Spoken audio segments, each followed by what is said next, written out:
48 Laws, Episode 1, Never Outshine Your Master. नमस्कार। आज हम कामकाज की दुनिया के एक बड़े ही दिलचस्प पहलू पर बात करने वाले हैं। एक नियम जो हमने अपने सोर्सेज में पढ़ा, कभी भी अपने बॉस से बेहतर मत दिखो।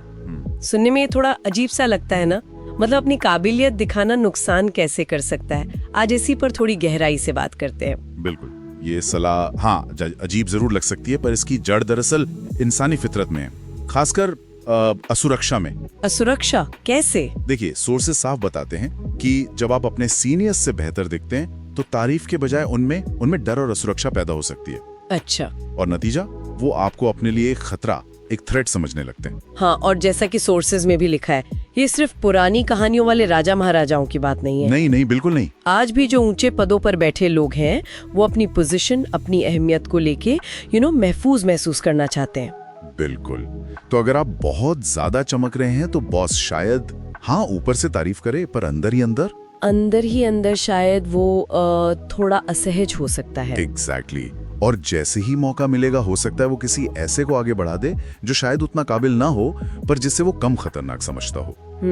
ये एक कड़वी सच्चाई है कई बार। और इसमें एक और पेच है। वो क्या? कुछ लोग तो ऐसे होते हैं जो बिना कोशिश किए ही ज्यादा प्रभावशाली या काबिल दिखते हैं। उनकी पर्सनैलिटी वैसी होती है। हाँ, सही कहा। तो ऐसे लोगों के लिए तो ये और भी मुश्किल हो जाता होगा।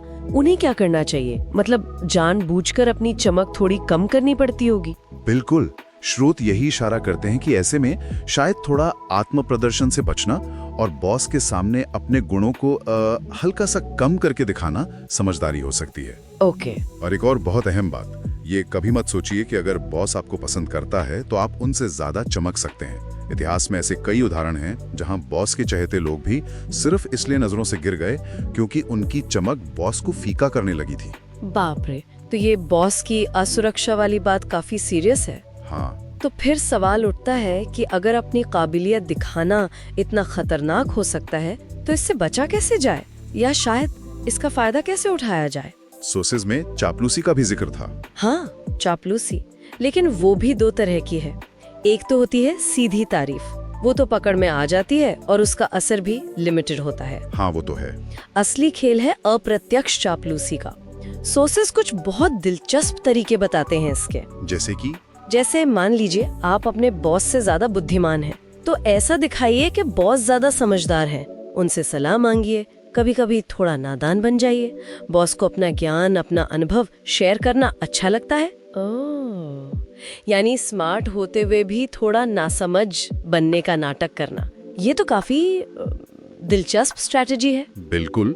और अगर आपके आइडिया ज्यादा क्रिएटिव हैं, तो पब्लिकली उसका क्रेडिट बॉस को दे दीजिए। सच में? पूरा क्रेडिट? हाँ, कहिए कि ये तो बस उन्हीं के विजन, उन्हीं की गाइडेंस का नतीजा है। उनको हमेशा सूरज की तरह महसूस कराइए, सेंटर ऑफ अटेंशन, जिनकी रोशनी सबसे तेज है, और आप बस एक ग्रह हैं जो उनकी रोशनी से चमक रहा है। वाह! तो मतलब ये हुआ कि अपनी काबिलियत को छुपाना या कम दिखाना ये कमजोरी नहीं है। नहीं, बल्कि ये ताकत हासिल करने का एक तरीका है। आप बॉस को चमकने देते हैं और बदले में उनके सुरक्षा का शिकार होने से बच जाते हैं। बिल्कुल सही कहा आपने।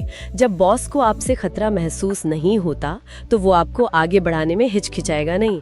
वो आपको एक सहयोगी, एक एसेट की तरह देखेगा, न कि एक प्रतिद्वंदी की तरह। आप उनकी ताकत बनते हैं, उनकी असुरक्षा को हवा नहीं देते। तो कुल मिलाकर ये पूरी बातचीत इस पॉइंट पर आती है कि ऑफिस में या प्रोफेशनल लाइफ में आगे बढ़ने के लिए सिर्फ मेहनत और टैलेंट ही काफी नहीं है। नहीं।